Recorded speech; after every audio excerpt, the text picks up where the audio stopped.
All right, we're gonna call this regular meeting of the Planning and Zoning Commission. This February 18th at 7:00 PM. We're gonna do a roll call. Chris DeRozier, Here. Bruce Edgerton, Here. Jonathan Kastner, Here. Alan Parody, Here. Stan Reinheimer, Here. Marion Stay, Here. and Christy Stroud. Here. All right, I don't remember who got seated last in the vacancy. I think both alternates were seated last time. Yeah, I was going back and forth. One was seated for I Jonathan. see, right? You know what? It'd be in the minutes. Give me 1 second. Stan was No. voted for the vacancy. Okay. All right, so we're trying to bounce back and forth here. So I'm gonna seat Marion for the vacancy this time. And you seated Marion for Jonathan. That's what I Yeah. thought. All right. So there you go. Moving along, acceptance of application. Did everybody get a chance to read this? The text amendment for the animal facility? Yes. Oh, all right. Does anybody want to talk about this? They like it as is? Just noticed there's nothing. So, there. Mr. Chairman, Yep, shoot. so ordinarily, I would say that if this is just for receipt of application, you probably shouldn't talk about it that much. However, in this case, planning and zoning is the applicant themselves. So if there's, a tweak you want to make before you actually accept it, it is your own application. Yeah, that's all. I didn't mean to rewrite the thing. Sorry. If not, if no one's got anything to add or change or last minute, looking for a motion. I would move to accept the proposed amendment. And you gotta set up, it's a public hearing for, sorry, I don't have the date in front of me. Give me 30 seconds. In March 18th. Oh, look at that. So that's what you said. You said March 18th, right, Alan? That's what I said. I thought so. Looking for a second. Second. Is that Marion? Yes. Thank you. Chris? I'm trying to refresh my memory here. We're adjusting the language for this special hearing on March 18th, right? Yep. Yeah, Yeah. this is actually a pretty substantial addition to the regulations that creates and defines and then regulates a whole series of categories of animal facilities that would basically expand the current to relatively narrow veterinary hospital definition into a whole range of additional uses. Yeah, I mean, I don't, do I have to vote? Can I just, this is one of those situations where we had a conversation, we've had another meeting, and now there's action being taken that I don't really understand how we got from point A to point B before we have a special meeting. So I don't really feel comfortable voting on this. Can I just abstain? Is that all right? You can, but we're just putting it to a this is just to put it to a public hearing. We're not actually voting on it. We're just saying, I guess I need more. I guess my point is, I think I need more information on how we're getting to this point, how we got to this point from our last conversation, which was 2 meetings ago. okay, So that's all. So I'll wait until I understand a little bit more. okay, so you're abstaining. Bruce, Yes. Jonathan? Uh-oh, we lose him? Yes. There we go. Stan, you're not seated. Christy? Yes. All right, I guess that's on for the March 18th. We have another text change on the same lines here. Gotta put it forward to a public hearing. Basically, it's these 2 lines are being added to the existing regulation, and the uses not listed are being removed. Same thing. Anything anybody wants to add, remove, or just put it up? I actually think I guess- this is good language. It certainly protects the commission and gives us a little bit of latitude to interpret special permits. So I see how this evolved out of discussion from the last meeting. And I think it's important to put this one forward. I take it you just made that motion, huh? Yeah, and you can add a date to that. March 18th, just like last time. Chris, you were gonna say something, I'm sorry. Yeah, I get, so am I understanding that these public hearings is not for the last application we heard on the matter, but it's to incorporate the text that we're talking about right now? Yes. Okay, that makes a lot more sense. Sorry, I thought we were approving the text so that we could have a public hearing on the matter we talked about last time. No, we're It just, wasn't very clear. sorry about that. No. I've admittedly, I have a lot going on. So I apologize. I don't like voting on things that I'm not 100% on. This go around, now I understand what we're doing. Next time we meet in a public hearing, it'll be to vote yes or no on modifying the text for our regs to allow for the text that we're talking about. There you go. All right, thanks. That just makes it a little more clear for me. Sorry about that. All right, so you second this? Is that what I just heard also? Yeah, you know what? That's a second. I'll second I this. thought so. All right. Bruce, Yes. Jonathan? Yes, sir. All right. Marion Yes. and Christie. Yes. All righty, cranking along here. Public, audience of citizens.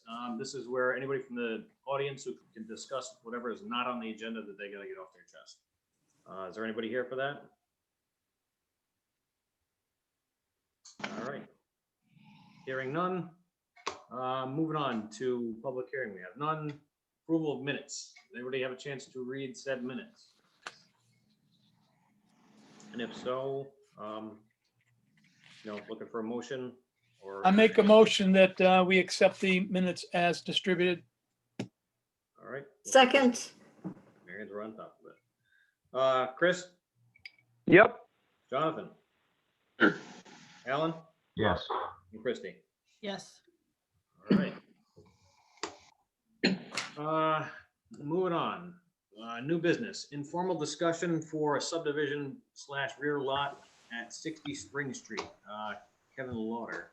There's somebody here for that? Yes, hi, this is Kevin.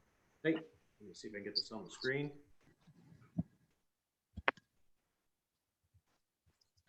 All right. What can you tell us? So I guess I'll start out with the goal of the project. I'm actually building, I will be building a single family residence on the front lot. Mhm. The goal is for us to create a rear lot so that my brother can also build his own single family residence. I can talk a little bit more about the drawing that we provided. Mhm. It's basically the entirety of the property as it's currently constituted. We've drawn in the right of way on the left side of the property, in green. The blue shaded box is where his residence would be in. It would be approximately 2,200 square feet, so it wouldn't be that entirety of the blue area. And then that shaded orange area would be his actual rear lot, and that we're open to suggestions on the size of it. That meets the requirements of the rear lot per. I think we're within everything I've read in section 6, but I'd be interested in hearing any commentary on that. I just have one question. So this continues on behind that property in red. Yes, What's the intent with that? our intent is to leave it as it currently is. We do not want to develop that piece. That's just going to be our own personal nature area per se. So it would stay as it is for the most part, besides maybe some minimal landscaping, cleaning up some dead trees and such. But that would be part of the new lot to be created, right? So It's blue, it's blue, the new lot. we would like to have, we're willing to do what we need to do to make it work. But both me and my brother would like to have access to that lot. We've drawn in an access trail per se on the left side of his lot. Okay, that's what I was gonna ask you. That's this pencil yeah. line. Yep. It says open space. I mean, are you donating it to the town or are you keeping it for yourself? That's, I guess, another question.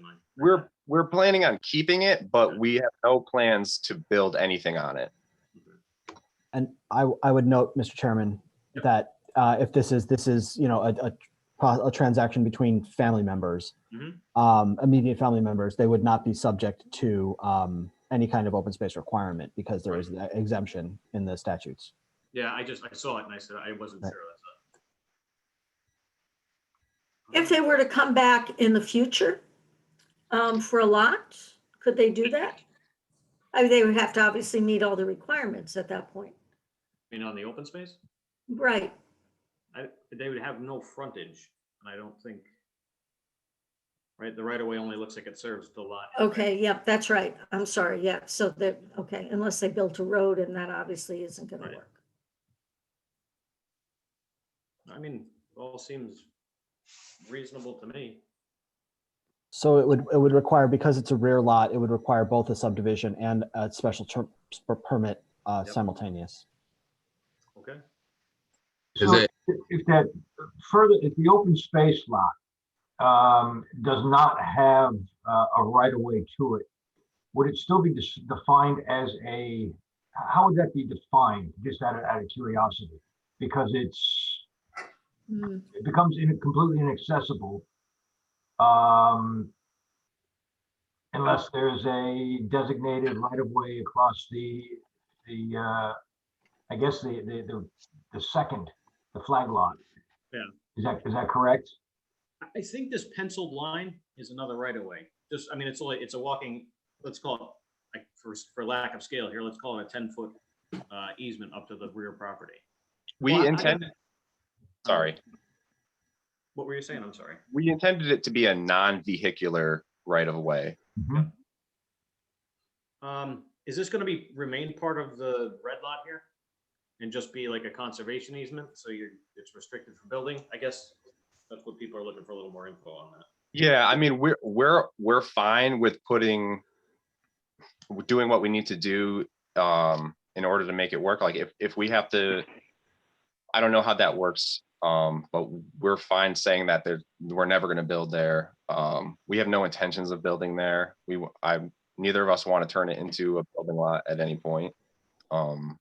We just both want access to it from our own property, which is why we've put in the non-vehicular passage from the front lot to the third lot in the back.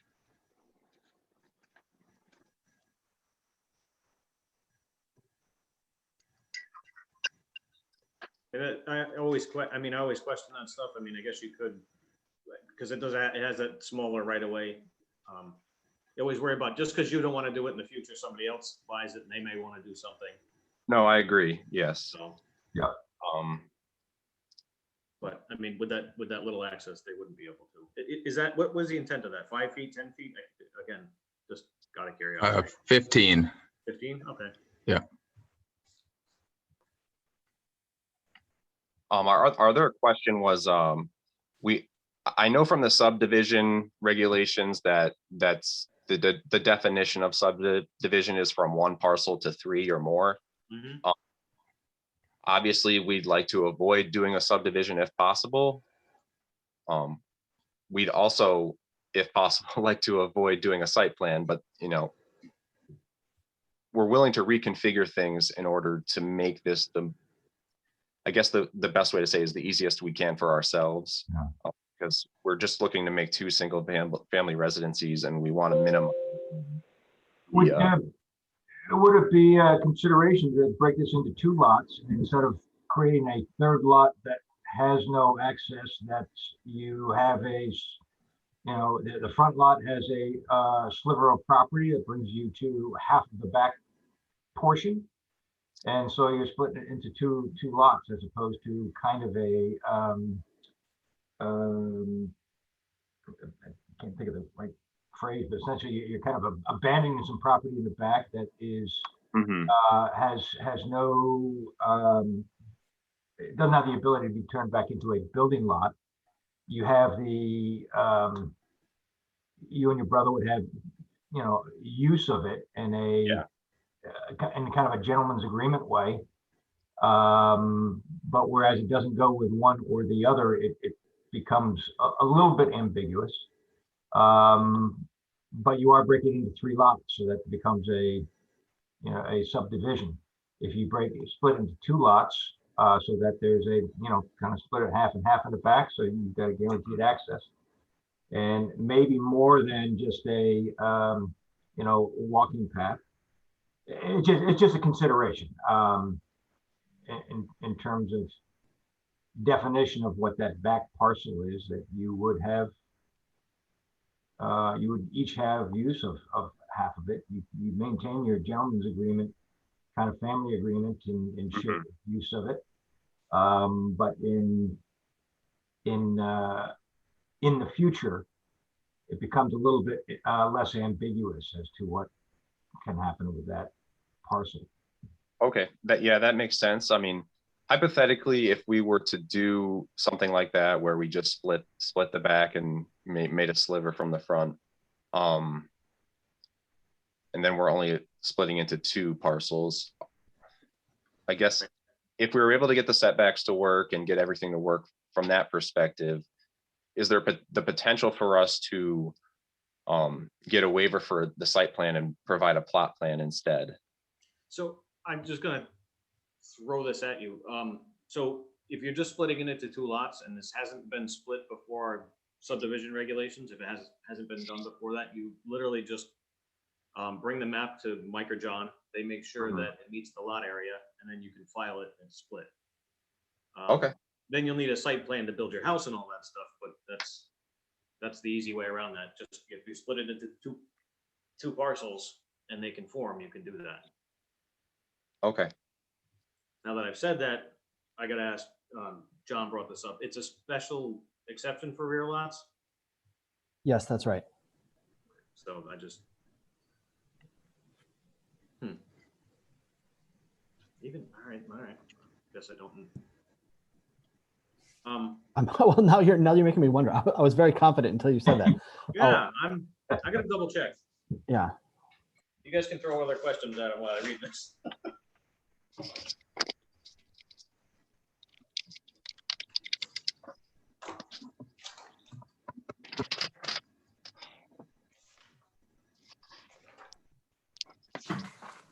So I guess from my reading through,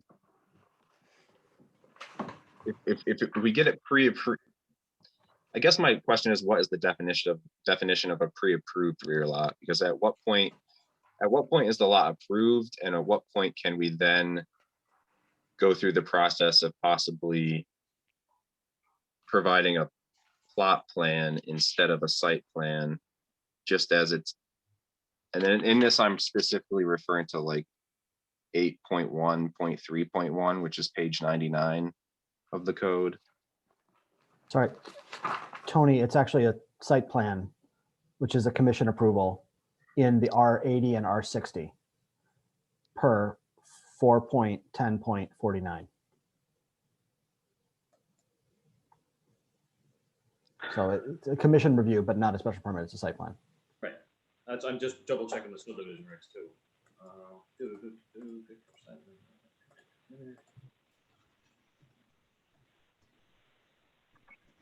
Yeah. Okay. So back to. So I was reading at the same time. So could he do what I said and split this into 2 parcels under just your review, or has it got to come to the commission? I'm sorry, I didn't catch the last part. So if it's subject to a free split, well, no, if one of them is going to be a rear lot, he'll have to come forward, but it wouldn't be under the traditional subdivision. It would just be basically a site plan approval for the rear lot creation. Site plan approval. Okay. But I don't think we've seen the research that demonstrates it hasn't been subdivided in the past. Right. All right. So it sounds like there's a little more due diligence here, because if you're going to do 3 lots, you're definitely going to trigger all that. But if not, I would see if this lot predates zoning, and then you can just come to us with just the 1 lot, just the 2 lots. Okay. A lot less requirements. All right. I hope that was helpful. Yeah, it was. Okay. Do you have anything else for us, or? Jonathan, did you have any other questions? No, so as long as we split it into 2 lots, and we meet all the criteria, will it provide enough to maybe get a site plan waiver? Well, you're gonna need enough engineering to demonstrate septic system suitability. Uh, They're So on the- sewers, though. You're on sewers on Spring. Oh, is it on Street, sewer right? too? yeah, Yeah, city and you're on sewer. sewers too. And so actually, so what zone is it in? The front lot is R30, but all that orange and back is R60. Oh, okay. So the rear lot could be an R60. Okay. Yeah, I mean, in the end, you're gonna need it anyway. You're gonna need a site plan to get through the town, so you might as well start with having them do the research and get the lot split done for you. all right. But yeah, that's the simplest route, is to do the research, make sure it predates, our subdivision regs, and you can just do it. Okay.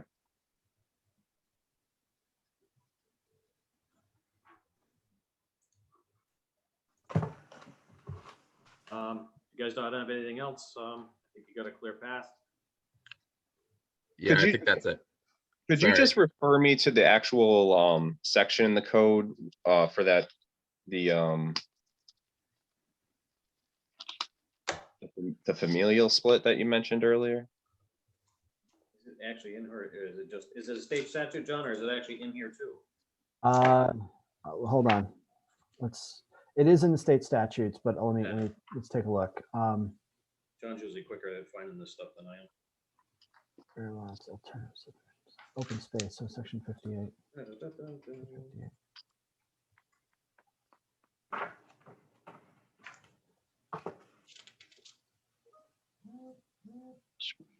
Just real quick and dirty in our subdivision regs, in the on page 5, 2.33. Subdivision as set forth in the Connecticut general statutes, the division of a tract of parcel of land into 3 or more lots. So 2 is less than 3, so it's not a Okay. subdivision. Yeah, We'll do that. and the family transfer thing is not in the subdivision regulations, but it is in the state statute for planning commissions, which is section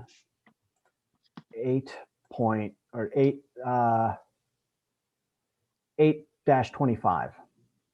Okay, thank you. Googling's good.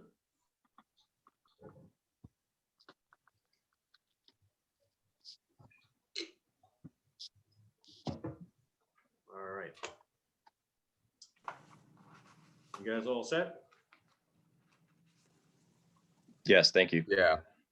All right, you guys have a good night, and I'm gonna move this on to the next informal discussion, 19-21 Prospect Street, John Finkelney.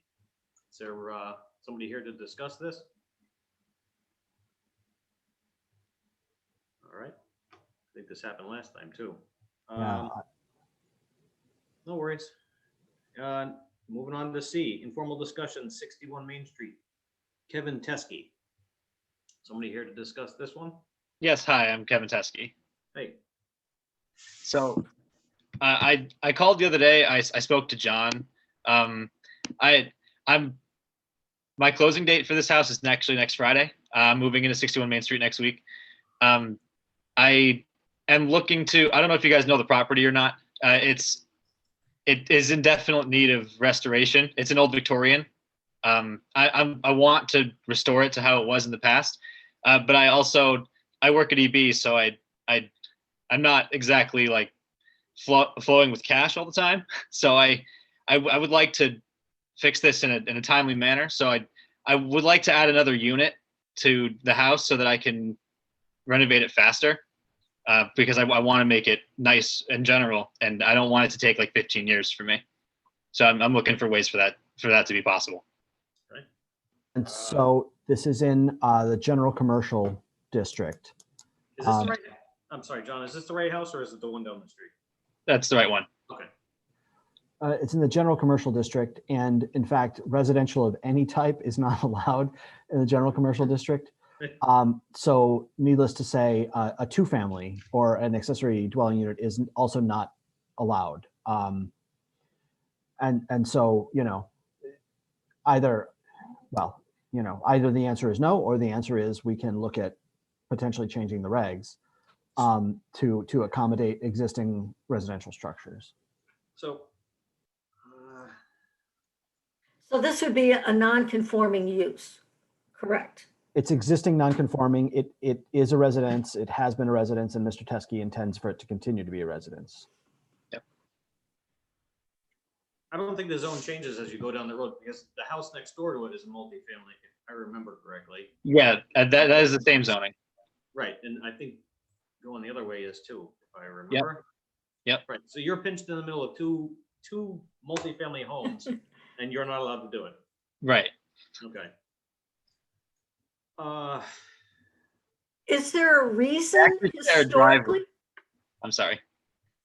I just wondered if there was a reason historically that accessory apartments weren't allowed in the commercial zone, given the fact that obviously historically there's, the residential use has always been allowed. I think the long range plan for almost all of Main Street has been, when the opportunity arises, to have it all be eligible, at least for commercial. Now, my understanding that the house kitty corner across from that, the old antique shop, is zoned as commercial and residential. This guy, John? That's the one. So I'm not sure. Is I'm that not- the village district? Because I think within the village district, there's the, they were encouraging the mixed use, Yes. but we're not gonna have spot zoning where one building is zoned one way, another building is another. We need to find that borderline where the zoning actually changes. Yeah, that shouldn't be. It should be whatever it is. I Mhm. think the village district goes all the way down to Winter. Am I correct on that? There you are. There you go. It's all in the, hold on. What's the thing? Yeah, Jonathan, you might be all right. Looks like that one little corner is pink, Yeah, the village mixed use. which would be the antique shop. So that's on the corner of Spring Street, right? Is that pink or Yes. Yellow. Yeah, yeah. Oh, maybe that is yellow. Well, the map is probably not the final advocate of what's where. Right. It's going to be in the language somewhere.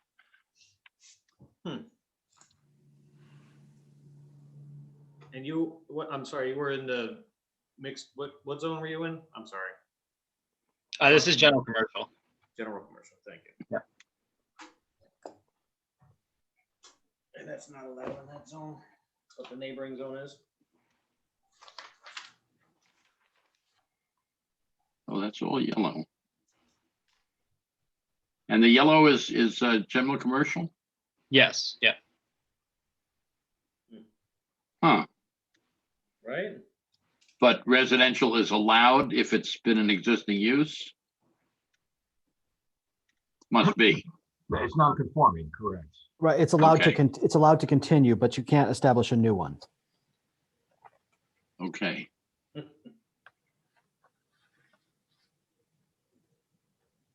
Currently. I mean, you can though have dwelling accommodations for caretaker, custodian, or watchman, Okay. So Kevin, if you want to rent yourself a watchman, right? Yeah. I think I'm all set on that one for now. So, yeah, that's crazy. It just seems odd. It almost seems like the village district should go, continue up the street. Right? Why did they You just? would think so, especially because the purple there is village industrial. And so the village is accommodating some blended uses. And then you have this one little pocket of more restrictive traditional commercial, which in the nature of the current conditions, it's mostly residential. So it looks like, you know, the zoning looks like there was an intention of, you know, modifying uses in this on this end of Main Street, but Well, But some, yet, some, visually, for most of it, you'd want it to remain residential or some kind of mixed use. well, ideally, depending on what your philosophy is, it would be commercial or retail or office on the ground floor Right. with an apartments above or offices above. Years ago, we had an application for 48 Main, which is on the other side of the street and up a little bit further, for a nursing home. It never came to fruition, but it was going to work from our point of view. I'm hard pressed on this one because it is a bunch of residential homes and they all have multi-family use. right. And it seems like We it's a can good area. guess the intent. It seems use-wise that residential is the correct, because commercial this end of the street, the traffic pattern is not necessarily conducive to commercial. It starts, you know, you're out of the business district proper. Right, the commercial ends up is much farther down, Yeah. almost on Winter Avenue. I mean, this is, you know, the big green building plus the brewery. Well, there's nothing commercial between the restaurant at the south Right. and Yeah. well, depending on what you call Kirtland Commons, I guess, Right. because that's not commercial. I mean, a reading of If you ask, the regulations and of the, you know, the zoning districts would say that, you know, expansion of that use would not be permitted. We've kind of endeavored on a question of,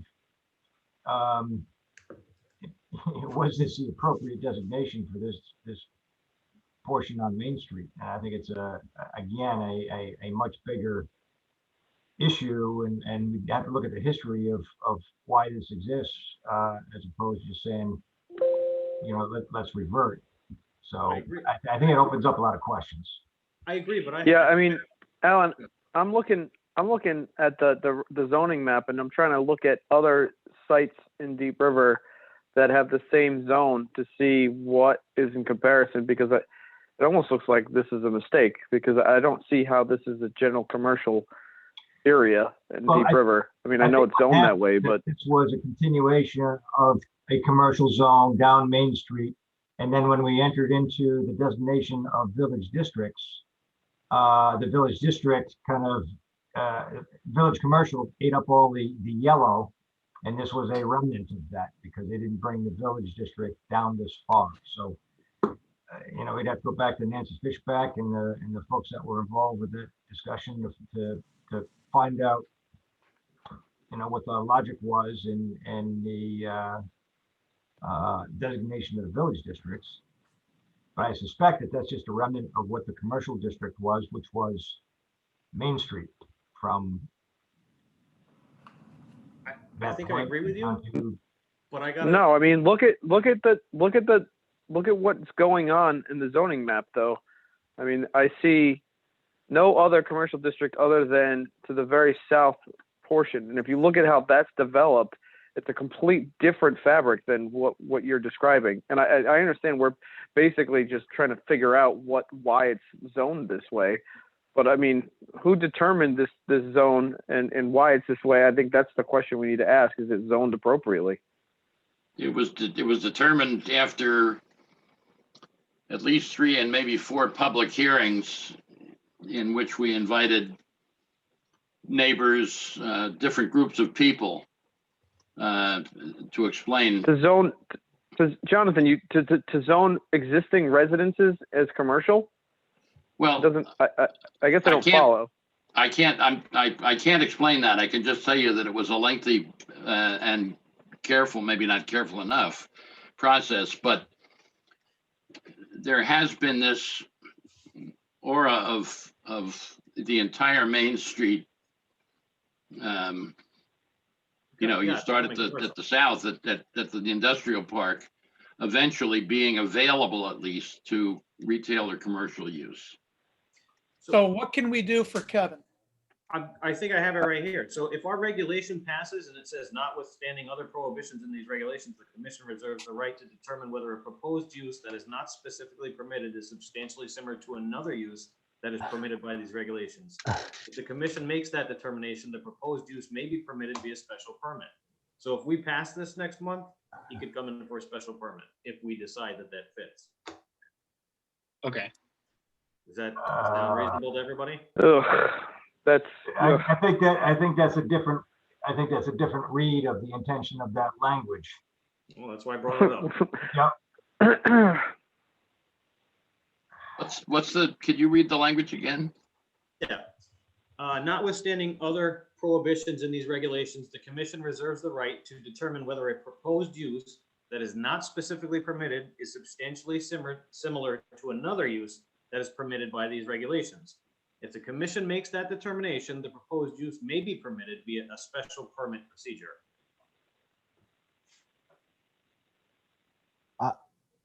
That Please, fire away. interpretation, I think, is dangerous, because what you're saying is that That's if why I'm there's an asking. existing non-conforming use, then you can request that and get permission to do it. So I understand why you're reading it, Tony, and I think we do have to fine tune that language. Well, that's why I'm trying to find out if that's, I mean, we're not gonna fine tune it right now, but I wanna know if we can use that to help this. Right, no, I understand we're not gonna do it now, but Yeah. I'm just saying that's. I to me, that's think not we the have right a, interpretation of that language. I think we have a resource who might have a better memory of that process than I do. Jonathan, I thought you knew everything. Hmm? I thought you knew everything. I just don't like to admit it in public. All right, all right. John, you were gonna say something? Yeah, I wonder if in drafting that proposed amendment, if I left out some words. Okay. And I wonder in way say substantially similar to another use that is permitted by these regulations. Correct, yeah. I would say perhaps in that district. Gotcha, okay. I think that was my intent, but we may want to talk about that during the public hearing. Yeah, I mean, Okay. So this isn't gonna fit what If I I was, can- I was trying to be sneaky and then. Right, and I'm also not sure that because residential is permitted somewhere else in town, but I think we're talking about in the district, which is to get at a recent example, a traditional retail store versus a furniture store. I just- One is in that district, one is not. But in this case, general commercial residence is not allowed anywhere. Gotcha, okay. All right, so we're back to square one. All right, yeah, because I mean, I don't know. I'm looking at Google Maps, and we're basically looking at a gas station is down where Route 9 connects with what Main Street is towards the bottom, the most southern portion of Deep River. That is the only other portion that is considered the same zone, and they're apples and oranges. So I guess I'm really confused as to how this determination was made, and I feel I feel like the town of Deep River and the commission should look at it. I mean, they're two completely different characters and fabrics of this town.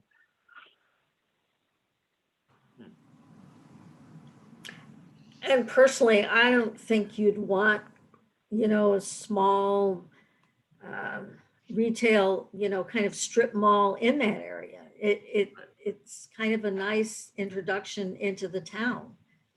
Well, it's not a strip mall. It's a group of houses that are, anyway. Right. Yeah, I mean, I just don't understand it. Yeah, I'm a little perplexed myself here. I can understand maybe on across the street, only because, am I looking at this right? yeah, but typically you don't split a zone, one side of the street, and the Mhm. other, on the other side of the street, there's no coherence there. I can understand where they might have been a point in time when you wanted to facilitate additional commercial activity in Deep River, and the logical evolution would be a continuation down Main Street. Yeah, but Alan, it- isn't there a property down the south end of the town that is marked in yellow for general commercial? Isn't that only on one side of the street? It very Can you well pull it may up? be, Bruce, but it's not necessarily good planning practice to do that. Because, if you have a street, you got residential on one side, you got commercial on the other. You're introducing dissimilar traffic patterns and patterns of use. The typical planning practice would be to continue a zone on both sides of the street. And you would, just because we have that doesn't mean it's good planning practice. So, and I think. Yeah, that's it's why basically, I'm guessing this, but it's basically wedged between two zones of Turnpike Industrial District. And, industrial versus the residential fabric that we're talking about, they're, again, night and day. This makes me scratch my head. Right, and it backs up to residential. Right, I mean, the orange is Correct. residential, so. yeah, I mean, the reality is that yellow was pink. You could see the continuity of a district and a demarcation. But the nuance is that the areas of that pink, I think were, the pink, red, yellow are similar. There's nuances to those uses. But my guess would be that it became, it was zoned commercial to facilitate expansion of commercial into what was a residential area. So now we have this anomaly of, planning exercise, which was facilitating change, but we've got uses that want to continue. So 1, 2, 3, 4. Is there 5 pieces there? So it's can I ask a literally those question? five. Go ahead. Can I ask you a question on this? If it was zoned that it was supposed to turn to commercial, like when someone sold the house or at some point in time, how was someone able to buy it as a residential? Like, wouldn't that transfer have to have happened? Like when someone sold it? Well, I well, think with it's the- a continuing non-conforming use. So if the use doesn't change, then that use doesn't go away. so it's this. So somebody could have a residential use forever, Forever, yes. Right. as long as they didn't intentionally abandon that particular use. So if they Right, yeah. turned it into an office building, then they couldn't go back to a residence. But if it continues to be a residence, it can be that way forever. Because But isn't goes it with just the now going to property, be not two with the residents? It goes with the property, not with the person who Right. occupies it. Right. Right, but he's asking to increase something increase a nonconformity. He I wants to guess do it just seems accessory weird that apartment. it's hard to let him do something that the houses surround him are doing it. Like that just is mind blowing to me. Yeah, I mean, you can, if it was me, I would ask and say, look, I'd like to add this use to the regulations. I mean, it's ludicrous to me that every house that's in this is actually multifamily. Yeah. Right, well, Well, I mean, this- if you this were one to- may not be, I'm not sure. Tony, I mean, to assuage some of the commission's fears, perhaps, Yep. is if you were looking for a text change to allow this, you could write it somewhat narrowly that it be in, existing residential structures or, existing structures that are converted from single Right. family to multifamily. So you wouldn't get like a commercial all of a sudden switching over to a duplex. Right. Maybe I can come in and Monday and talk to you, John, and see if you can activate my mind, and I'll remember more about why that ended up that way. Sure. Monday would be perfect because then you get to talk to Mike and not me. Oh, it's perfect for you, sure. I want I'll to be- talk to you. I'll be there Wednesday, Jonathan. Then I'll come in both days. There you go. I'll see whose answer I like better. There you go. That's I'm like I said, I'm perplexed, and if it was me, I would ask for it. It still seems a little bit odd too, the boundaries, because you got a couple of residential properties, that kind of come out and touch Main Street there. It's a little gerrymandering. So I find it a little perplexing, but I wonder if maybe at one point, maybe somebody owned a few of them and they were, the thought was they were gonna do something, but things changed. Maybe that's why. I mean, it's just a guess. Yeah. Would we want to change the zone? And I'm just asking this, I'm not proposing anything, but given that it just seems such an anomaly Right. Yeah. that it, Remote. even if it was village, the village district, it would make more Right. sense. if that became a continuation of the village commercial, which allows and I'm going on memory, I think it allows some mix of commercial and residential, perhaps in village commercial, it's just residential on the second floor.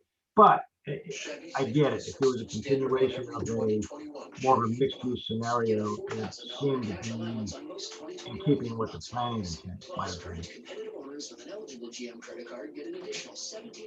I think village. I think I'm just looking now. I think village. Women of color and their newborn babies dying at higher rates than their white counterparts. It's just one troubling statistic highlighting big health disparities in our state. Somebody's TV. And what can be done? Yeah, somebody. Tonight at 11. Mute Hang your- on. Yes, me, give me a minute. And accurate for people's day-to-day lives. I would tell you the same forecast as I would tell sorry. my Now, what zone was it? I lost my place. weekdays for Good Morning America on News 8. Hi, everybody looks ready here for our triple toss-up. What are you doing is the category Is that okay? There you Yes. go. Alan, what zone was it? What's the adjoining zone? I'm sorry, I lost my place there. You're muted. I think this is village industrial, the purple. He had a right. Yeah, I think the purple is the village industrial. I think the Village industrial. the Okay. pink is the village. Actually, can you pan over on that map? Up or Because the down? or legend up or is over right? there on the left-hand side. I'm sorry. Which way? It's on the left-hand side of the sheet is your legend. Yeah, there you go. Okay, it's village mixed use. Yeah, Hey. go up, Tony. It's, yeah. that's Here it is. So Pink. village mixed use seems like it was, well, might have been the, Yeah, so it adjoins the village mixed use, and Yeah. a multifamily is allowed by special exception in village mixed use. yep. So I'd be open to adding that to that zone instead of changing the zone, just because. And I mean, you could even be narrow about it and just say on the east side of Main Street, north of Winter Ave or south of Winter Ave. Yep. Just to really pigeon-toe that one area, because that is all multifamily homes. So can we get a little research done and find out what the logic was behind it? Tony, Yeah. I think that your direction, you suggest in potentially changing that zone, so it's a little more consistent with the balance of Main Street, Right. as opposed to being a little remnant residual anomaly.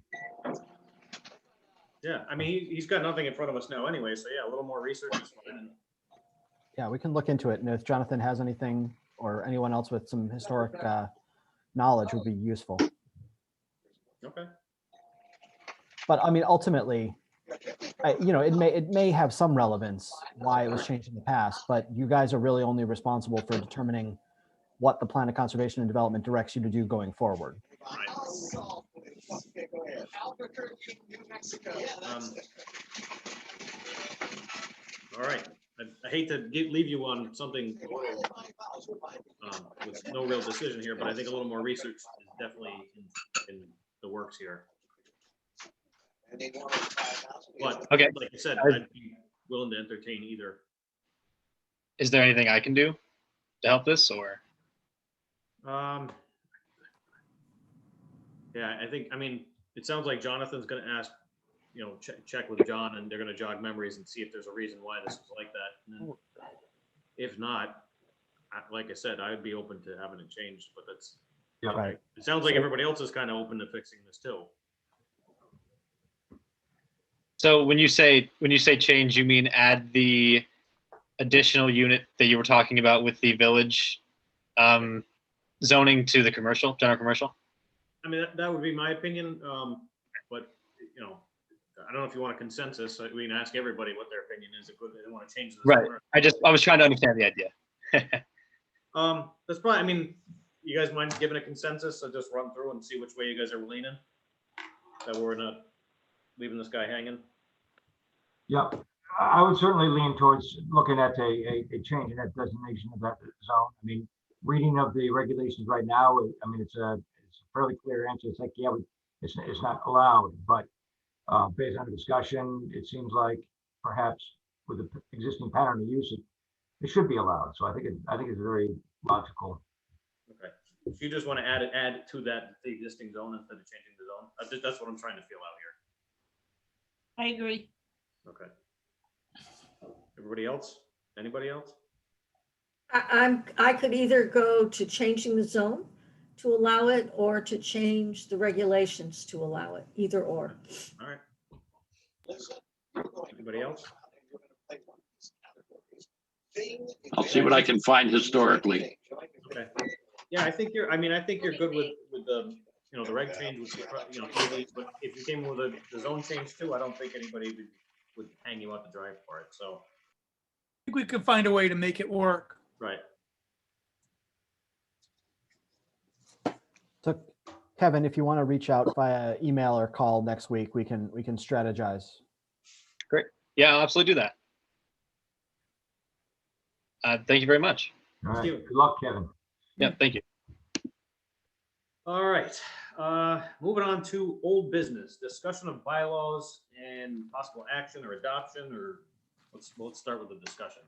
Everybody read both of these through and through, right? Yes. Thought so. All right. Do we have a preference for which one we're after? I mean, Yes. does one fit more than the other? I like the East Windsor one better. Okay. I think it clarifies things better than the Essex one does. Can I ask a question? Yeah. Who writes these and who implements them? Because they contradict a lot of things that I was told in the past couple of years. Yep. That's why we're trying to adopt them. What? And that's why we're trying to adopt some, because then you have something to fall back on. Like, hey, this is actually written somewhere, we can look it up. That's right. Chris, could you give me one? My point being is we're doing research on towns that are adjacent to us that, per our own lawyer, is incorrect. I mean, so I just find it. I just want to know the process of coming to bylaws, because the folks who've written these bylaws have done so that aren't following the apparent laws in place by Connecticut, but per our own town lawyer. You're talking about an interpretation. Yeah, No, I'm talking about the fact that, you know, for example, one of the things that I read in there was that alternates can speak during a meeting. We had executive sessions that strictly forbid people to speak. I mean, I was silenced during one of our meetings because I wasn't seated. I think we should be careful on what we're adopting and who's writing them and at what authority. I think that might have been a misinterpretation. I mean, alternates can speak in an orderly fashion during a meeting. They Right. can't vote if they're not seated. Marion, But not they to were talking about, we were I- told that we were definitely told by the attorney that alternates could not speak. And Wow. I was scolded I'm during the gonna meeting say by I've Bruce. been in, Yes. I've been in I was planning for scolded by Bruce that I 25 was years not allowed and to I've never speak. heard that. So Absolutely. History. Chris, you should Guys, drop that and look at how we want to operate. everybody, one at a time, please. I think Anyway, what go ahead. Chris is referring to was what our attorneys stated at the time. I don't know if our new attorneys, how they would interpret it. Correct. Yeah, Chris got caught on the short end of that one, but that was ruling by our attorneys. That's correct. I agree with you, Bruce. It was a matter of, we weren't certain. We asked them to clarify. That's what they came back and said, and that's what we followed. But I think that perhaps that might have been the more errant interpretation, because I've seen this language in numerous bylaws for commissions, and so I suspect that this is probably permissible. Obviously, we're not going to adopt it without having the lawyers look at it, but I certainly think that the language in here, especially the East Windsor precedent,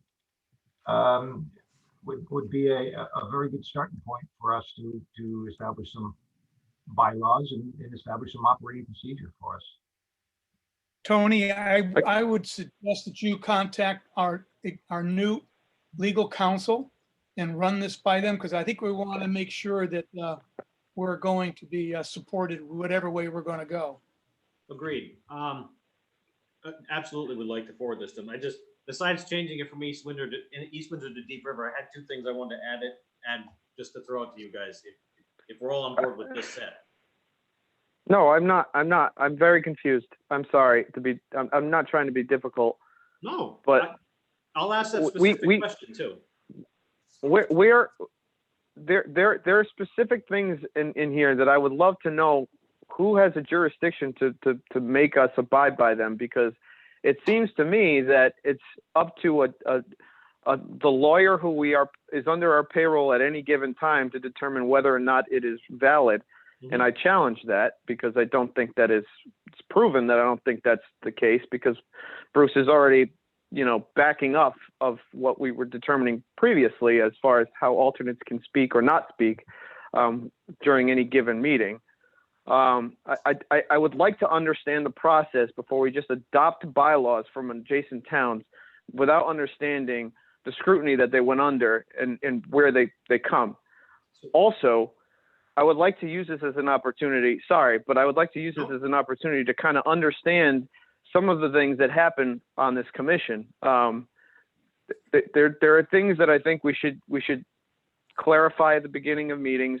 There are things we should clarify as far as another one I found that was interesting is durations of people that are on the commission and when people are removed from the commission and what the proper proceedings are for those incidents, because I don't understand them. They seem very arbitrary to me. And I don't want to just kind of go into this half-heartedly. I want to understand if we're going to implement bylaws, they should mean something, and we should all understand and have buy-in on what they mean. So this whole conversation brought up a lot for me, because you asked me to look into this. It raised a lot more questions on how we do things in Deep River than we have answers to. And if we're just considering copying and pasting essentially other towns, bylaws, I think there's an approach that we could take that could really help us go in the right direction to making conscious decisions on how we better the town and improve our commission.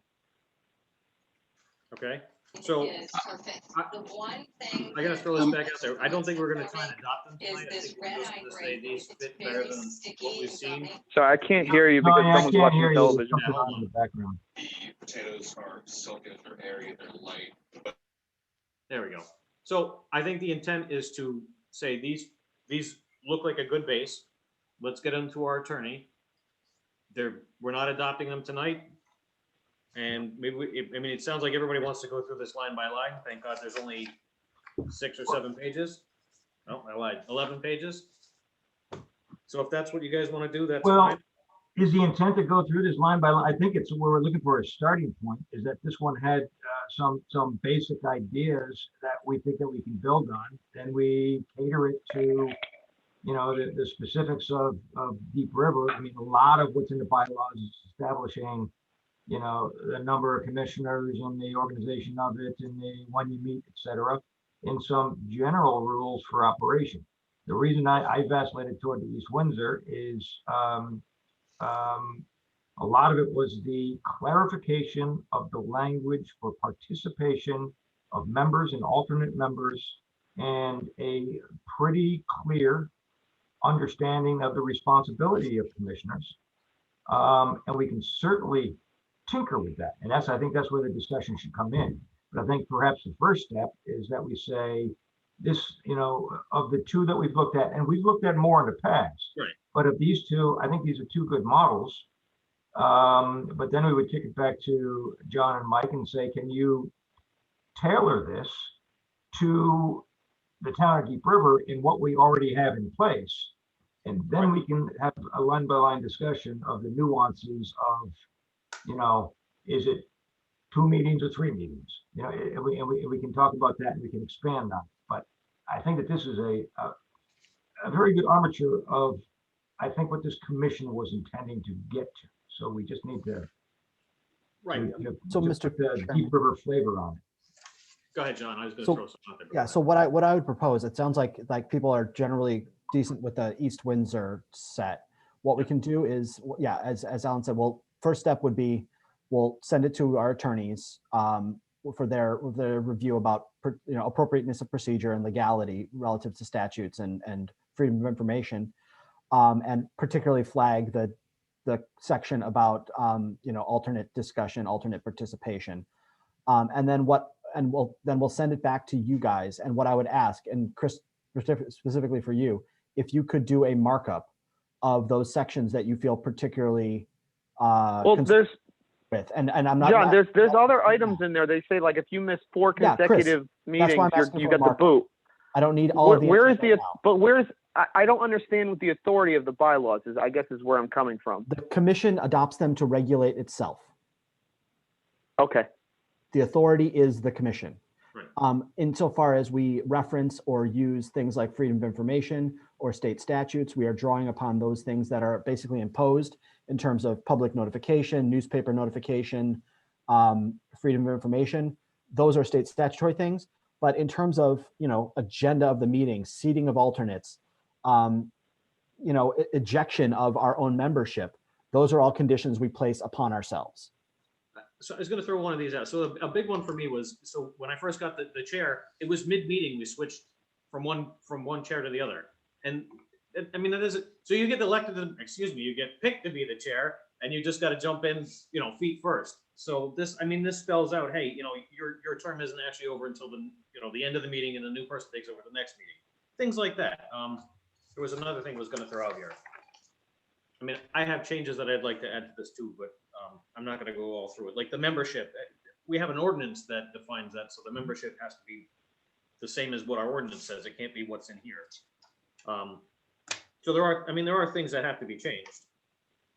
Yeah, and Tony, and forgive me, but that's the kind of stuff that I'm thirsty for more information by looking at this, because I know that there has to be a reason why certain members of our commission were removed from our commission the past couple of years.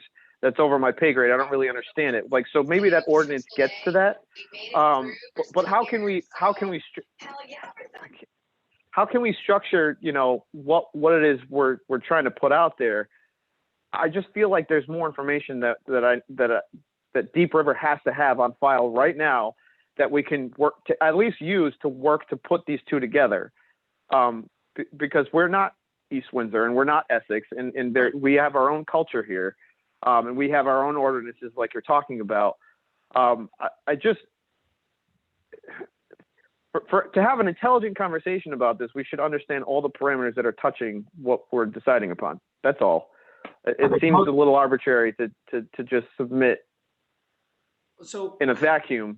But I don't think that something this is somewhat arbitrary. close. Most of this language is typical of bylaws of many boards. We found some that are fit.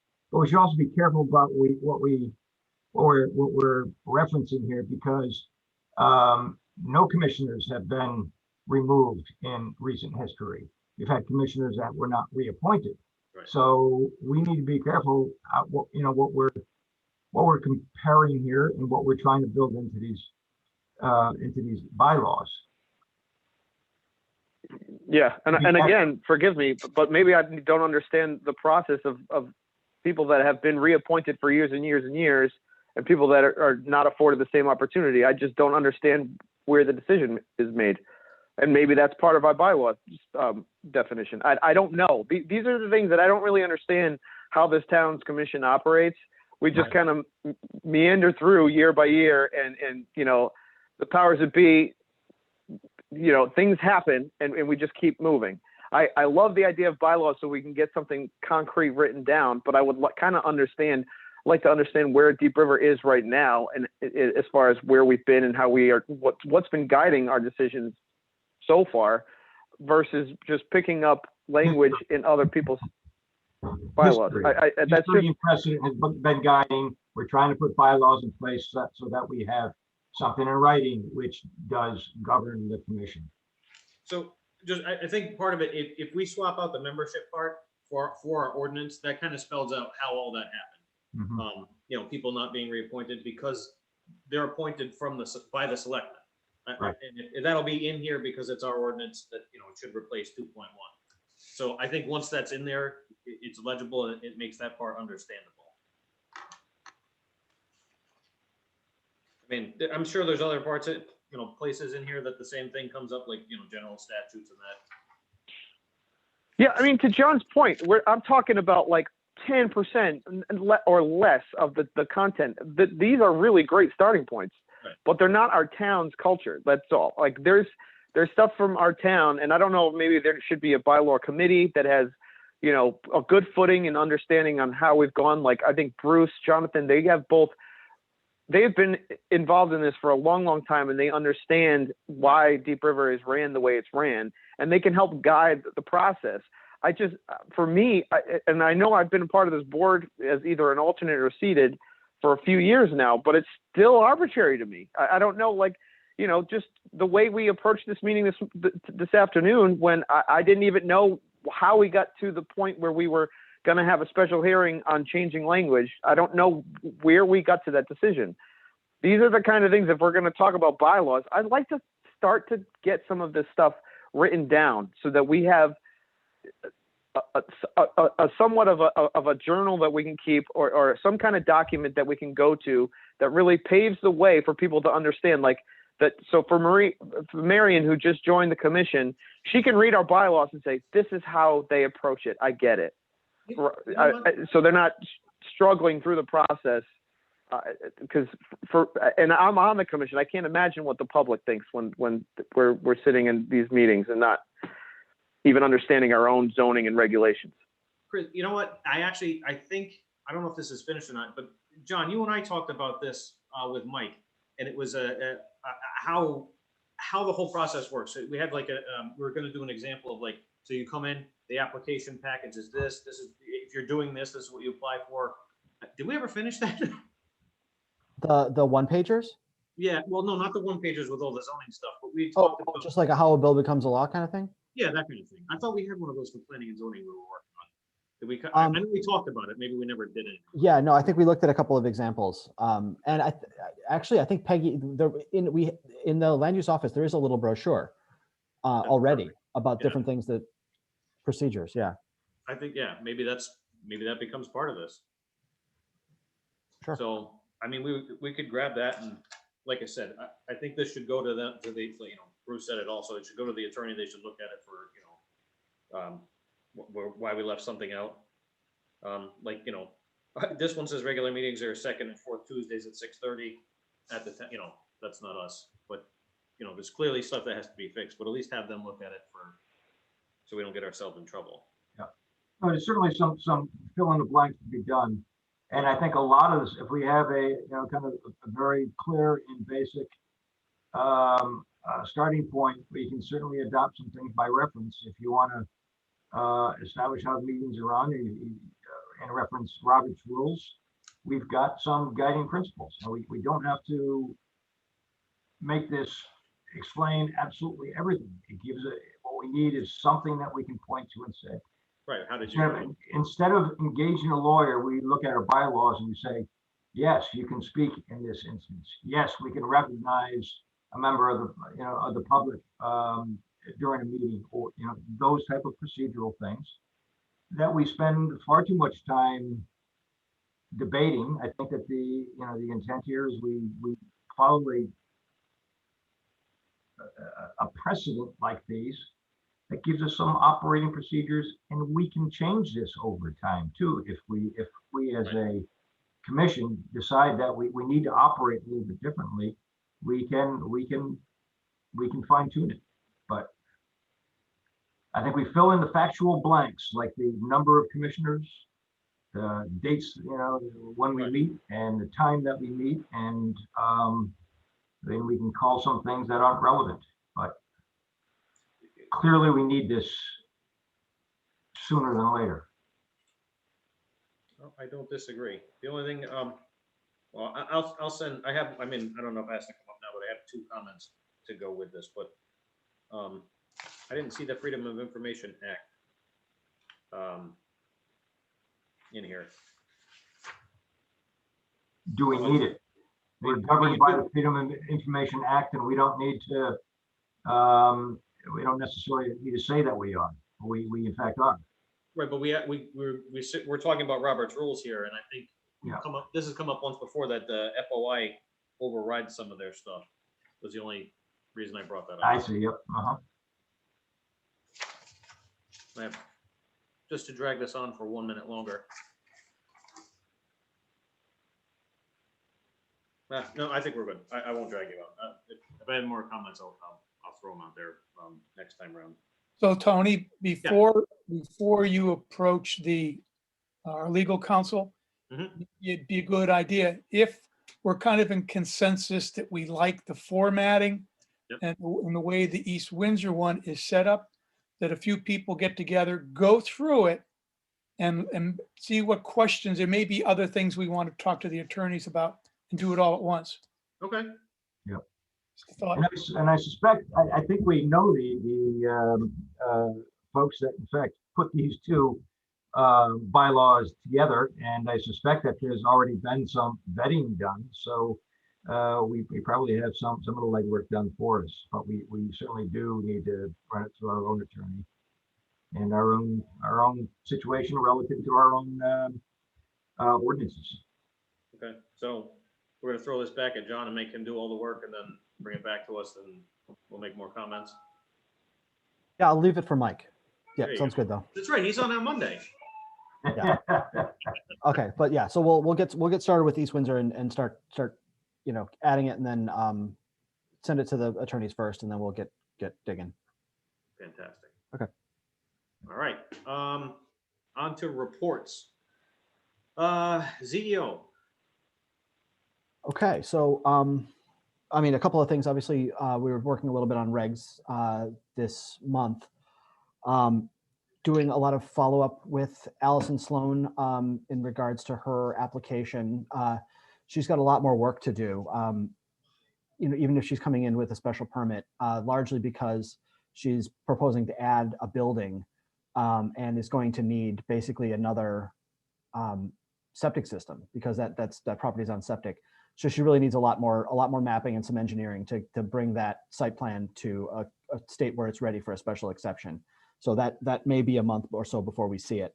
But then obviously we were also figuring out how to massage the regs to make that happen. And a lot of thanks to Alan for his work on the animal facility section. That was a lot of great stuff.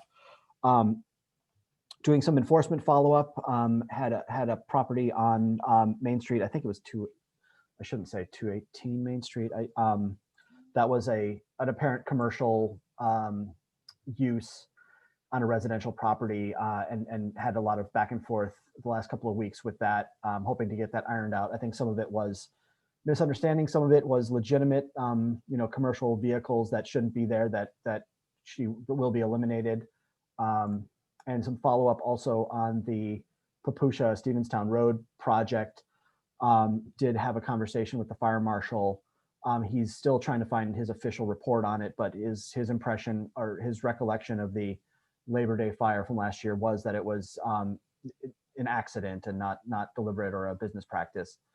But will get me the report on that. And I'm still unfortunately waiting for the final plans for wetlands and final report from Bob Doan. But that is, I think we're basically, in a spot where we're ready to kind of make a ruling in that one and close that one out. And what else?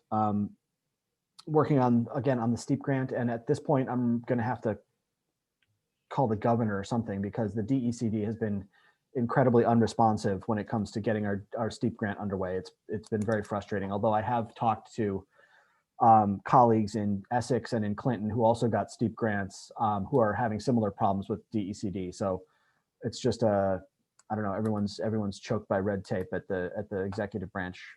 So we'll try to fight our way through that. And then lastly, just a point of personal privilege. I'll note that Mike and I have decided to leave our employment with CHA and start our own company, our own planning firm. And are working with the town to assign the contract over from CHA with CHA's cooperation. We're not stealing it, to the new company, which will be known as Tyche Planning and Policy Group, named after the Greek goddess who is in charge of the fortune and future of cities. I was going to ask you that. We will be, as effective Monday, the 22nd, Mike and I will be principals of Tyche Planning and Policy Group, and that's who will serve you on the Planning and Zoning Commission. So we're off on Congratulations, that's good stuff. Exactly. Thank you. Congratulations. That's all I've got. I'd be happy to answer questions. I've got none. Anybody else? Just as a matter of formality, does the commission have to hire you? No, assuming Angus signs the contract assignment letter. At the time you guys appointed us, you appointed us by name. Gotcha. I guess that's where I was going. Right, so we can continue to serve. Excellent. Exciting stuff. All right, so you guys got nothing else for the CEO? Anything from the attorney? Nothing from the attorney. Mike had a conversation with them about the Westbrook Road, illegal subdivision lot line adjustment thing, and so they're reviewing those files. Okay. Let's see, engineer, I'm assuming nothing. Nothing from the engineer. Regs committee, we got 2 regs, that's about it. I don't have anything for you guys. Anything from the budget? Tony, for the chairman, can you give a little summary for the commissioners on the joint meeting? On the joint meeting, you know what? Thank you, Alan, I totally forgot about that. That's right, so the RiverCog wanted input on their mapping, and so we had the joint meeting between EDC, Inland Wetlands, and ourselves. Actually, the new chairperson of Conservation, Land Trust. Land Trust, thank you. Actually showed up, so they were invited in. Actually, it ended up that nobody from EDC came. And, so we had a meeting, went through the list of stuff, made a bunch of updates to the map about, where we thought more affordable, any affordable housing should go, and, things that were missing in the town. Angus chimed in at the end. He came in from another meeting and mentioned that he would like to see a monthly meeting from either the chair or the chair and vice chair of those 3 commissions, which I'd be in favor of too. And that's pretty much it. Everybody was pretty excited that we got all together. Oh, I did miss something. On the RiverCog mapping thing, they had asked for a whole bunch of stuff, and none of the things that they'd asked for, which I guess nobody picked up, was additional agricultural use. And that was brought up, and I think Wetlands actually may have sent a letter to the RiverCog for that. But that was pretty much it. That took up the bulk of the time. Next go around, I'm sure there'll be more stuff. Hey, Tony. Yep. Is there meeting minutes going to be distributed from that? More importantly, I was wondering if there was an attendance list, just because I kind of want a record of who's on there, and Absolutely. I want to circle back with some of the folks. There was a pretty great conversation that we were having. Yeah. I can get you an attendance list. I have a recording. That's it. There was no minutes. I can get you the recording. Attendance list would be perfectly fine. There were a couple folks that I want to circle back with. Absolutely. All right. Anybody got anything else for me? If not, budget. I don't think we have anything for that yet. All right, bills. Anybody got any bills? We Yeah. don't have any new bills, I don't think. Oh, that's even better. Commissioner training. I don't have any right yet. So I don't know, we shared that last time, but there is a commissioner training. The Connecticut Bar Association is holding a Saturday training, March 6th. Yep, the deadline was Monday, I believe. It might have been Monday. Okay. But that's something we had talked about before, right? That this isn't Yes. the first. Yeah. Okay. Yep, at the last meeting, and I believe the meeting Right. before, just 'cause it Okay. was such a big. I think the deadline was primarily to get the materials out before to allow time for mailing. Yep.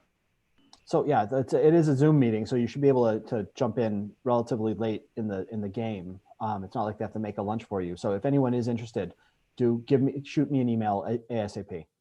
Right, and just so you guys know, I mean, if you got to jump on and do it yourself and sign up, just, you can get reimbursed by the town. I think it's $40 or something like that.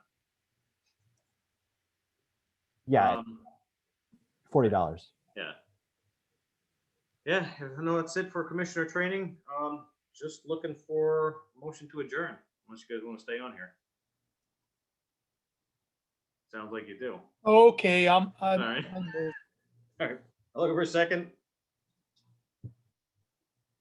I'll second that. All right. Chris, Yep. Jonathan. I think he's chimed out. Marion, Yes. and I think Christie bailed out too. So that's it. We're adjourning. Does that mean we don't have enough votes to adjourn? We have to, we have to, You have to stay keep here. going and until they return? I'm gonna stop the recording and sign out. I'll see you guys. Have a good night, everybody. Take care. Thank you. Good night. Good night.